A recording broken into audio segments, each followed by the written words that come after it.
Did they ever even love me?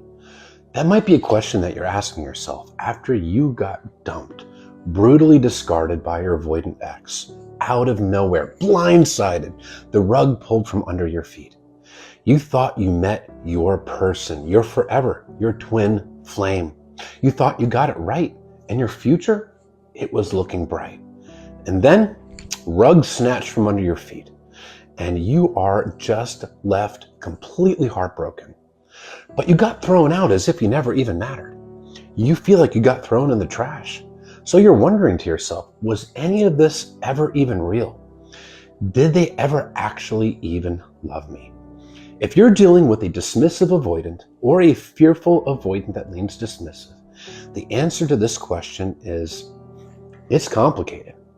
Yes and no.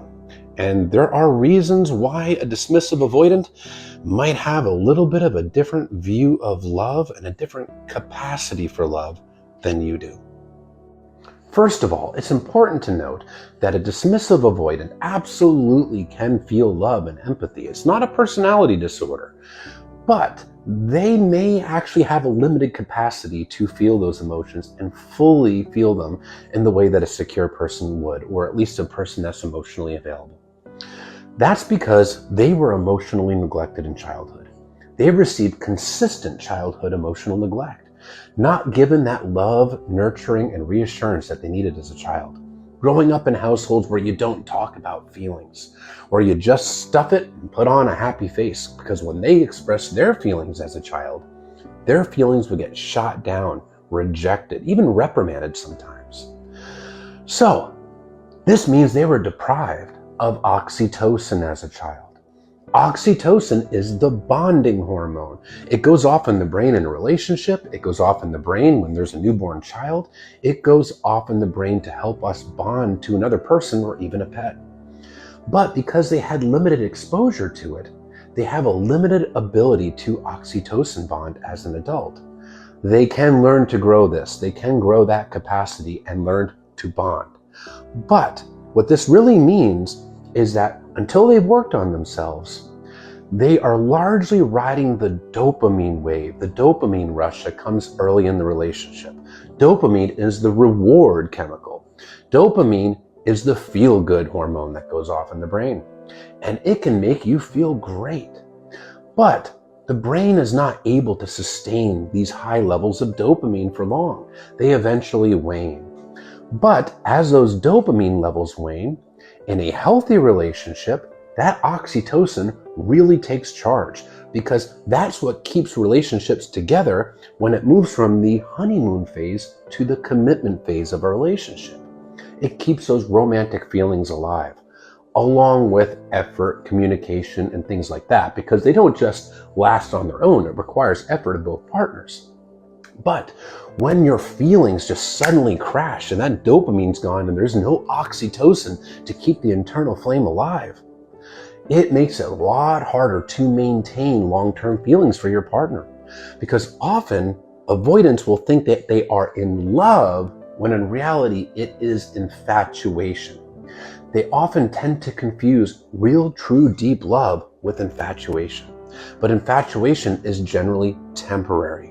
So this is why they can seem to go all in early in a relationship, just to fizzle out around the 6-month mark or so.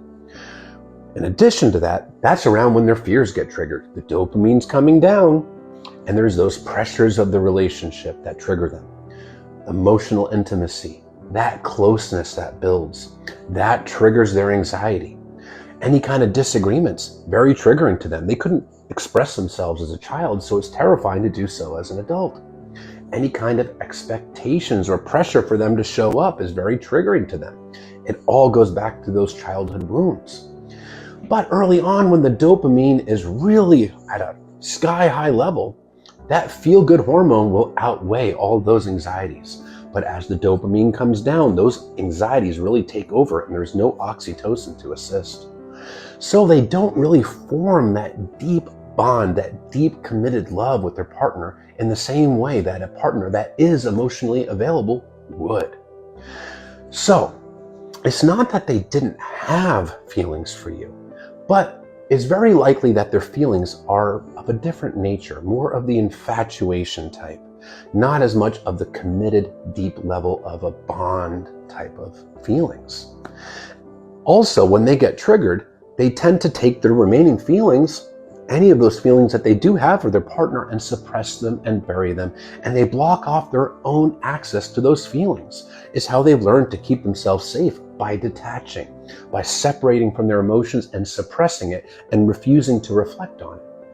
And that difficulty with self-reflection, that difficulty with introspection, is why they're often unaware that this is what's happening inside of them, and have no real self-awareness as to why they tend to self-sabotage good relationships around the 4 to 8 month mark.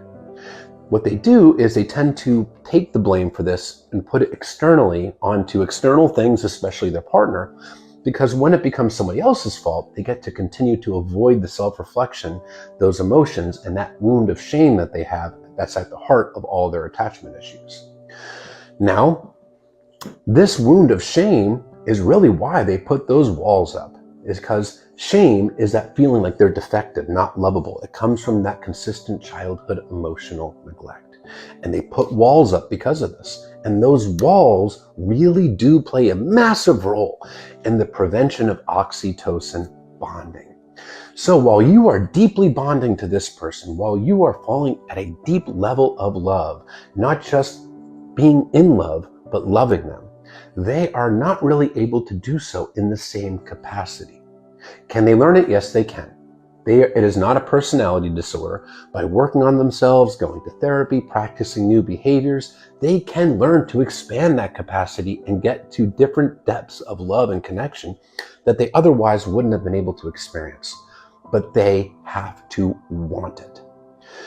So when the dopamine crashes, it's very easy for them to think that they fell out of love with you. But in reality, it is their own insecurities that are causing all of this, their own lack of capacity that's causing this.